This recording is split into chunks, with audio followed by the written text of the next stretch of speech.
Hello बच्चों, good morning. कैसे हैं आप लोग।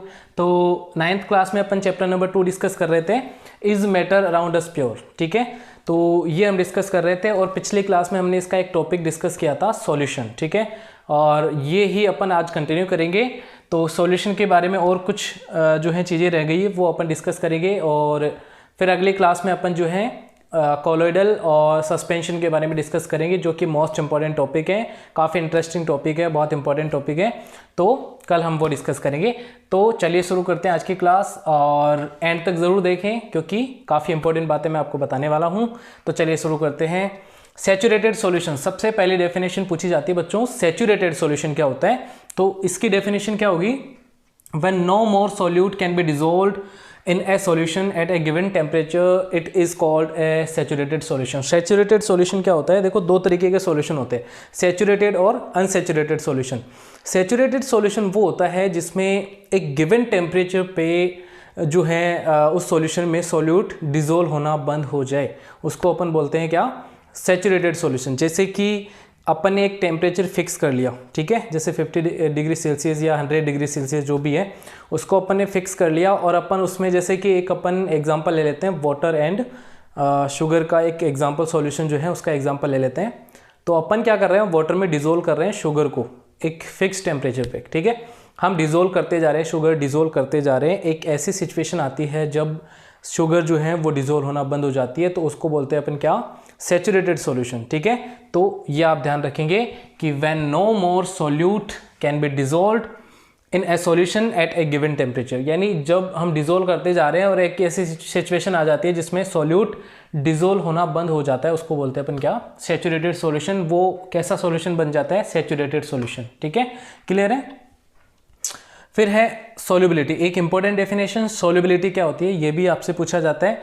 तो the amount of the solute present in A saturated solution at this temperature, यानी जो फिक्स टेम्परेचर जो अपन ने फिक्स किया उस पर कितना सॉल्यूट उसमें डिजोल्व हो पाया उस सैचुरेटेड सॉल्यूशन में, उसको बोलते हैं अपन क्या, सॉल्युबिलिटी। यानी जो सॉल्यूशन बना सैचुरेटेड सॉल्यूशन, उसमें कितना जो है अमाउंट सॉल्यूट का डिजोल्व हुआ उसको अपन बोलते हैं क्या, सॉल्युबिलिटी। क्लियर है। यानी एक फिक्स टेम्परेचर पे सैचुरेटेड सॉल्यूशन जब बनेगा तो सैचुरेटेड सॉल्यूशन में कितना अमाउंट प्रेजेंट है सॉल्यूट का, उस अमाउंट को बोलते हैं सॉल्युबिलिटी। यह आपको क्लियर होना चाहिए, मोस्ट इंपॉर्टेंट डेफिनेशन है कि सॉल्युबिलिटी क्या होती है। क्लियर है।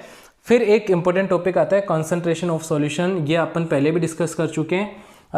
कॉन्सेंट्रेशन ऑफ सॉल्यूशन क्या होता है, इसमें डाइल्यूट और कॉन्सेंट्रेटेड सॉल्यूशन अपन ने पढ़ा था, तो उसी को अपन और भी इस तरीके से डिफाइन कर सकते हैं कि amount of solute present in amount of solution और सॉल्वेंट। ठीक है, तो amount of solute divide by amount of solution या सॉल्वेंट। ठीक है, तो इन दोनों में से जो सॉल्यूट की अमाउंट होती है उसी के बेसिस पे हम बताते हैं ये। तो जैसे डाइल्यूट होता है ना, उसमें ज़्यादा अमाउंट में डाइल्यूट जो होता है उसमें कम अमाउंट में सॉल्यूट प्रेजेंट होता है और कॉन्सेंट्रेटेड सॉल्यूशन में क्या होता है, ज़्यादा अमाउंट में सॉल्यूट प्रेजेंट होता है। तो ये आप ध्यान रखें, डाइल्यूट और कॉन्सेंट्रेटेड क्या होता है।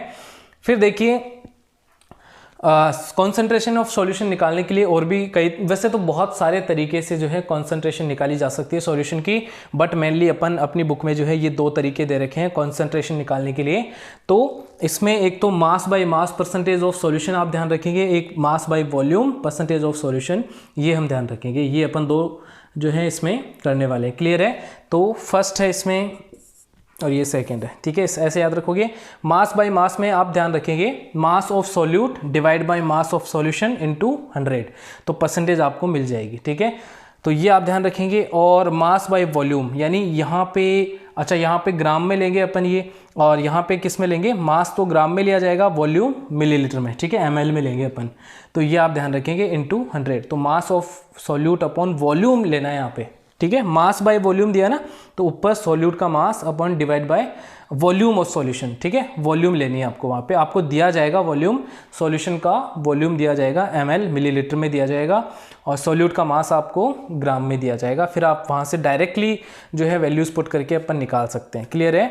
तो ये दो आपको ध्यान रखने तरीके। फिर एक क्वेश्चन आपको एग्जाम्पल दिया हुआ है बुक में कि मास, आपको देखो डायरेक्टली करवा रहा हूँ आपसे सॉल्यूशन, मास दिया हुआ है सॉल्यूट का, यानी कॉमन सॉल्ट जो है एक सॉल्यूशन लिया है वाटर और कॉमन सॉल्ट का, उसमें कॉमन सॉल्ट का मास दिया है कितना 40 ग्राम, एंड मास ऑफ सॉल्वेंट यानी वाटर जो था उसका जो है मास दिया है 320 ग्राम। यानी हम सॉल्यूशन बना रहे हैं किसमें, वाटर में सॉल्ट डिजोल्व कर रहे हैं, तो सॉल्ट क्या हो जाएगा सॉल्यूट, एंड वाटर किस में डिजोल्व कर रहे हैं वाटर में, तो वो सॉल्वेंट होगा। क्लियर है। तो सॉल्यूट का मास दे रखा है 40 ग्राम एंड सॉल्वेंट का मास दे रखा है कितना 320 ग्राम। अब मास बाय उसमें बोला भी गया है कि मास by mass percentage of solution निकालना है, तो इसके लिए फॉर्मूला आपको पता ही है कि मास ऑफ सॉल्यूट